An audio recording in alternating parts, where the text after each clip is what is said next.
নমস্কার বন্ধুরা, রকমারি ভিলেজ ফুডের প্রিয় দর্শক বন্ধুদের আবারও একবার স্বাগত। তো আমরা তো ডিমের রেসিপি বিভিন্নভাবে খেয়ে থাকি, ডিম কষা, ডিমের ঝোল, ডিমের অমলেট। তো আজকে আমি তৈরি করব ডিমের এমন একটা ভিন্ন ধরনের একদম নতুন স্বাদের রেসিপি, তো ডিম ভাপা। তার জন্য আমি এখানে নিয়েছি 1.5 চামচ পোস্ত নিয়েছি, 1 চামচ নিয়েছি আমি রাই সর্ষে, আর এখানে 2 চামচের থেকে একটু বেশি নিয়েছি কালো সর্ষে, নিয়েছি কয়েকটা কাঁচা লঙ্কা আর একটু নুন। তো এটা আমি একসঙ্গে পেস্ট করে নেব, শিলেই বেটে নেব, আপনারা চাইলে মিক্সিতেও পেস্ট করতে থাকেন। তো বন্ধুরা আমি ফিরে আসছি এটা মশলাটা পেস্ট করে নিয়ে।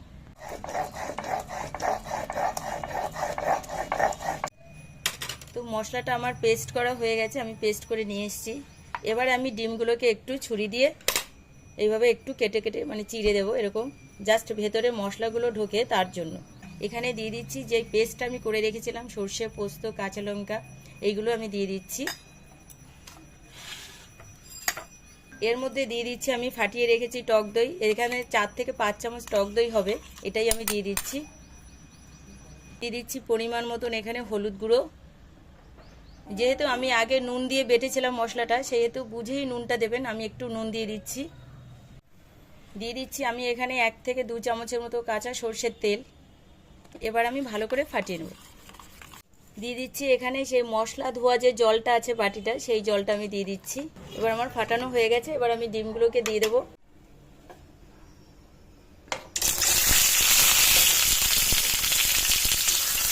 আমি এখানে ডিমগুলোকে একটু সামান্য ভেজে নিচ্ছি,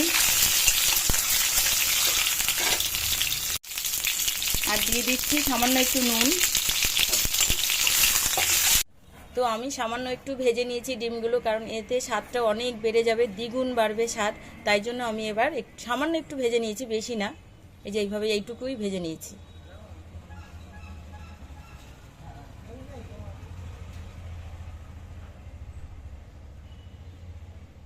দিয়ে দিচ্ছি একটুখানি বাটার, ওপর থেকে ছড়িয়ে দিচ্ছি।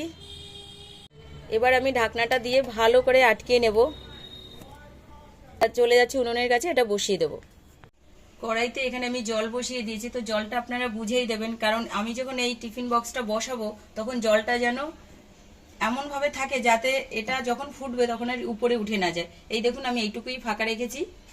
এইবার আমি এখানে হতে দেবো 15 থেকে 20 মিনিট। তো 20 মিনিট পরে আমি ফিরে আসছি। তো বন্ধুরা ডিমটা তো আমি ভাপে বসিয়ে দিয়েছি, 15 থেকে 20 মিনিট আমাকে ওয়েট করতে হবে। তো তার মাঝখানে আমি ভাবলাম আমার তো ডিম সেদ্ধ রয়েছে, আরও আলুও সেদ্ধ করে রেখেছি, তো আমি একটা দারুণ স্বাদের ভর্তা তৈরি করব। তো এটা দেখতে থাকুন। প্রথমে আমি এই সেদ্ধ করা আলুটাকে গ্রেট করে নিচ্ছি। আপনারা চাইলে গ্রেট না করেও হাত দিয়েও ম্যাশ করে নিতে পারেন। এখন আমি ডিমটাকে গ্রেট করে নিচ্ছি।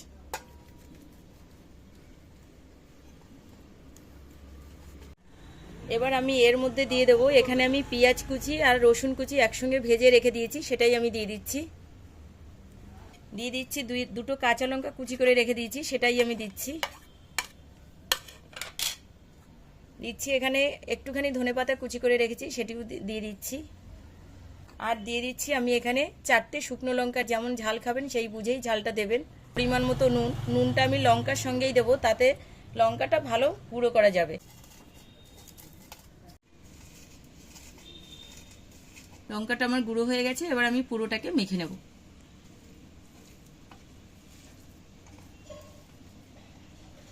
তো এটা আমি আলগা হাতেই মাখবো, একদম ঠেসে ঠেসে মাখবো না। তো বন্ধুরা এটা আমি 20 মিনিট পরে নামিয়ে নিয়েছি, গ্যাস থেকে নামিয়ে 5 থেকে 10 মিনিট আমি ঠান্ডা করে নিয়েছি। এই দেখুন কেমন হয়েছে, দারুণ লাগছে দেখতে, লোভনীয় একটা খাবার। তো সামান্য একটু ওপর থেকে সর্ষের তেল তো দিলামই, একটু বাটার ছড়িয়ে খেয়ে দেখবেন, একদম নতুন স্বাদে, দারুণ খেতে, ভীষণ ইউনিক এই রেসিপিটা। আর এদিকে আমি যে ডিমের ভর্তাটা তৈরি করেছি আলু দিয়ে, বন্ধুরা একটা আলু মাখা করতে গেলে যেটুকু সময় লাগে তার থেকেও মনে হয় কম সময় এত সুন্দর ইউনিক আরেকটা রেসিপি আমি দেখালাম আপনাদের। তো যদি এই দুটো রেসিপি আপনাদের ভালো লাগে তো অবশ্যই লাইক, কমেন্ট, শেয়ার করবেন। আর পরবর্তী ভিডিওতে আবার দেখা হচ্ছে, ততক্ষণ আপনারা ভালো থাকবেন, সুস্থ থাকবেন, টাটা।